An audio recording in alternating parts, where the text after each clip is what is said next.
Antes de sair fazendo programas por aí, vamos entender o que é a base deles, onde eles rodam, o que exatamente é um computador. Bora lá?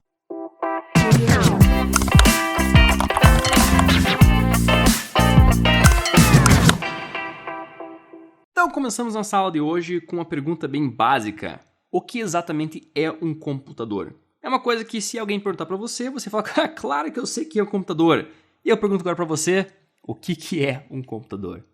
Às vezes é um pouco mais difícil responder do que a gente acha. Nós intuitivamente sabemos o que é um computador. Eu sei que eu tenho um computador em casa, eu sei que meu celular é um computador, mas a definição dessa palavra, desse termo, desse mecanismo, o que é? Bem, de forma bastante genérica, e o nome já diz pra gente isso, que um computador nada mais é do que uma coisa que computa algo. Então, se essa coisa é capaz de computar alguma coisa, consequentemente, isto é um computador. E se você pensar sobre computar coisas, computar alguma coisa nada mais é do que você receber alguma coisa, fazer essa computação e devolver alguma coisa. E quando a gente fala de computadores, a gente não pensa muito o que são essas coisas que estão entrando e saindo. Mas na prática, o que entra e sai para uma computação, entra informação e sai informação. Não é à toa que a internet existe, e uma das coisas mais ricas da internet é essa troca de informação. Computadores trabalham muito com informação. Então, um computador nada mais é do que algo que recebe informação, faz algum tipo de computação e devolve informação. Claro que nós queremos que essa informação seja diferente da informação de entrada, porque se for a mesma coisa não teve nenhuma utilidade. Então essa computação tem que fazer algo de útil, transformando isto em isto aqui. Tranquilo? Não acredita nisso? Você pode pensar, mas eu uso meu computador para, por exemplo, acessar minha conta bancária. Mas quando você faz uma transferência bancária, vamos supor que está no computador, você entra no teu browser, entra no teu navegador e você vai acessar teu banco. O que você está fazendo na prática? Você está simplesmente passando informação, no caso, informação pode ser senha, pode ser qualquer outra conta, qualquer conta de destino que você quer fazer transferência, e basicamente esse cara está gerando informação também. Só que essa informação que ele está gerando não te interessa muito que informação, como ele está fazendo isso, mas eu lhe garanto que o que ele está fazendo ele está criando um registro que você, desse lado, pediu para transferir R$100, por exemplo, para uma outra conta. Então ele gerou essa informação será utilizada para algo acontecer até no nosso mundo real. Isso vale para qualquer coisa. Então você está mexendo em uma planilha do Excel, você entra com informação, ele faz algum tipo de computação, ele gera informação. Você está jogando um videogame, essa questão fica menos óbvia, mas tudo que você está fazendo você está dando informação. Então, por exemplo, eu estou mexendo lá meu bonequinho para frente, para trás, para direita, para esquerda, e esse cara, teu computador, baseado nessas entradas, nesse caso você está falando, mexa para lá, atira, faça alguma coisa, ele está gerando informação. Então, se eu atirei, eu posso ter lá um inimigo que morreu, ou posso ter o cara caindo de um penhasco. Então, esse tipo de coisa acontece justamente porque você fornece informação ao computador e ele gera algo de útil. Então, basicamente, um computador é algo que computa alguma coisa. De forma geral, quando falamos de computadores e usamos computadores, nós só estamos interessados tanto em o que nós vamos informar aqui nessa informação de entrada, quanto a informação de saída. Então, até falamos do caso de fazer uma transferência bancária. Você realmente está interessado em saber como o seu banco está fazendo isso? Não, na verdade, grande parte da utilidade de computadores é que eles podem fazer muitas coisas que nós não sabemos como eles fazem, mas eles fazem. Então, eu vou usar uma rede social, eu não estou interessado como que ele está salvando minha informação lá, ou como que tecnologicamente eu sou amigo ou não sou amigo de alguém. Eu estou só mais interessado em como que eu posso fazer as interações e gerar os resultados daquela computação. E quando você é meramente um usuário, quando você está desse lado aqui e só espera o que vai sair aqui, você está feliz com o fato que você não precisa saber o que está lá dentro. Eu nem quero saber o que está lá dentro. Mas, a partir do momento que você quer controlar seu computador, que você quer que ele haja de certa forma e você quer que ele produza um resultado específico, aí sim você tem que começar a entender o que existe dentro dessa caixinha aqui. E mais especificamente, como que eu faço para conversar com esse cara? E essa conversa que você tem com o seu computador, basicamente como que você fala para ele fazer alguma coisa, aí que entra a questão de uma língua. Ou uma linguagem de como você vai conversar com ele. Pensa no seguinte caso. Está lá você, bonitão, bonitona, desse lado aqui. Está lá um conhecido seu. Esse amigo aqui é o nosso amigo alemão. Chapeuzinho alemão. Não sei como que se desenha o chapéu alemão, mas ele está lá. Este cara só fala alemão. E você só fala português. Mas vocês querem ter um tipo de conversa. O que você faz como um bom brasileiro? Você se vira. Então vamos supor que você fez aquele 1 mês de cursinho de inglês e você tem lá, arranha umas palavrinhas em inglês e você vai tentar se comunicar com o alemão. E bacana que o alemão também tem um inglês meio arriscado ali, meio arranhado, mas esse cara também fala lá um conjunto básico de palavras em inglês. Por mais que vocês não vão ter a conversa mais rica da história da humanidade, mas vocês têm um conjunto mínimo de palavras, de estruturas, que vocês conseguem conversar e chegar em um resultado comum, em um entendimento comum. Quando falamos de computadores, nós temos um exemplo muito parecido com isso. Vamos supor que você queira conversar com o seu computador, você quer pedir para o seu computador fazer algo específico, ou seja, agora estamos dentro da caixa, nós estamos agora conversando diretamente com o seu computador. Então, você está aqui e você quer ter uma conversa com esse cara. A forma de você conversar com ele é usando algum tipo de língua ou linguagem que tanto você quanto ele vão entender.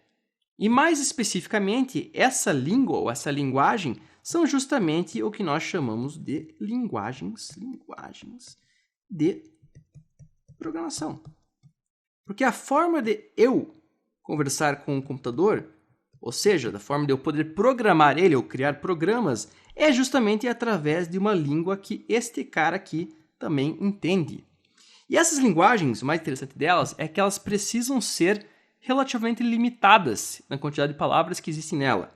Então, eu não posso simplesmente falar para o computador, entenda português, vou falar português com você.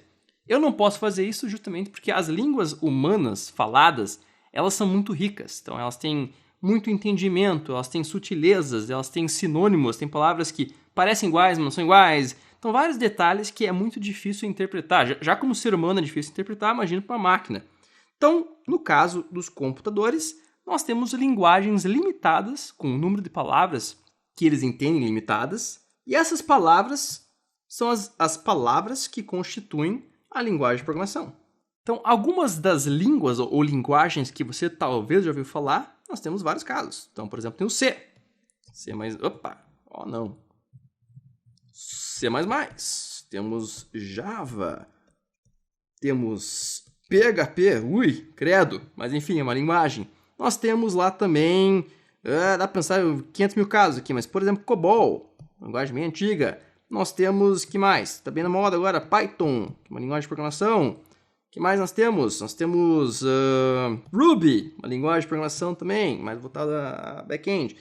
E temos uma linguagem que eu amo muito, sou muito fã, que é a linguagem chamada JavaScript, que, aliás, será a linguagem que usaremos neste curso aqui. Mas isso não importa muito, tá? Pensa que todos esses caras aqui são simplesmente maneiras de como eu, como um ser humano, posso passar instruções, ou posso falar com o meu computador, para que ele faça alguma coisa específica. Então, todas elas, por mais que elas são diferentes, o intuito basicamente é o mesmo, é como que eu programo, como que eu falo para o computador fazer alguma coisa específica. E uma coisa muito interessante sobre as linguagens de programação é que quando você aprende uma linguagem específica, tem muitos conceitos que você vai enxergar em outras linguagens também. Por exemplo, eu aprendi, a primeira linguagem de programação que eu aprendi é a tal da C. E o C é uma linguagem até um pouco mais antiga, mas enfim, uma linguagem de alto nível, nós vamos discutir isso futuramente. Mas este cara aqui, ele tem uma grafia relativamente diferente de uma linguagem chamada JavaScript, que nós vamos usar neste curso. Mas uma coisa interessante é que muitos dos conceitos que nós temos em C são conceitos similares a JavaScript, por mais que as duas linguagens são bem diferentes. Mas o conceito em comum que existe é uma coisa chamada lógica. Então, quando falamos de lógica, e mais especificamente lógica de programação, isso basicamente é a ideia de como que você vai fazer um dado programa ou criar uma dada rotina para que o seu computador faça algo.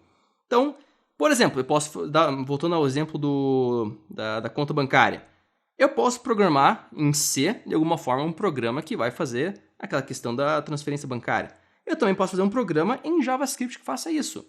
Esses programas vão ser iguais? Não, eles não vão ser escritos de forma linha por linha iguais. Mas a lógica para fazer isso, este cara aqui, a lógica, se não idêntica, vai ser muito similar. Porque a coisa que mais importa, isso aqui, tem gente que pode falar o contrário para você, não acredite neles, acredite em mim, lógica é a coisa que mais importa para um bom programa, um bom desenvolvimento. Eu diria até mais, os melhores desenvolvedores, os melhores programadores são as pessoas que sabem e entendem bem da parte de lógica. E por que eu ressalto lógica especificamente? Por que eu dou destaque para este cara? Porque lógica é a base, e se for pensar, a base de quase tudo que nós fazemos nas nossas próprias vidas. Talvez você não pense nisso, você pode considerar que você não é uma pessoa muito lógica, mas garanto para vocês, um dos melhores computadores que existem no mundo é isso aqui. Professor, meu cabelo? Não, crianças, o seu cérebro. Então está lá você, isso aqui é um raio, uma visão 3D de você, suas orelhinhas aqui, e aqui dentro existe um baita de um computador. Quer a prova disso? Eu mando para você uma informação. Crianças, quanto que é 2 mais 2? E você, depois de alguns minutos, vai me dar a informação. A resposta é 4. 4 é a resposta. Quem que disse isso? Foi tua orelha que calculou isso? Não foi sua orelha. Foi meu olho? Não foi. Foi o seu cérebro. Seu cérebro consegue pegar a informação na entrada, processar ela e consegue gerar uma resposta. Nós somos excelentes computadores. Aliás, muito da computação tenta imitar o nosso cérebro. Então, muitos computadores, tem uma coisa chamada redes neurais, isso é uma coisa bastante mais, uma aula bem futura, mas esses caras tentam se modelar baseado no cérebro humano. Coisa interessante, né? Nas conexões internas. Nós somos excelentes computadores. E por que eu reforço esse ponto? Porque programação, eu insisto com meus alunos isso, programação, em geral, é fácil, porque programação, em geral, é meramente lógica. Este cara aqui. E nós usamos lógica todo santo dia para todas as coisas. Você talvez não acredite nisso também. Mas vamos provar isso? Hoje você acordou, 7 da manhã, 8 da manhã, na quarentena talvez 11h30 da manhã, mas enfim, você provavelmente acordou e falou, eu quero comer alguma coisa. A menos que você seja uma pessoa extremamente organizada, você provavelmente deve pensar, vou ver o que tem lá, né? Vamos supor que você decidiu comer lá um pão com manteiga, clássico. Café da manhã brasileiro, pãozinho francês com manteiga. Esse pão francês com manteiga, pão deve estar pronto, manteiga deve estar pronto, né? Um em cada lugar.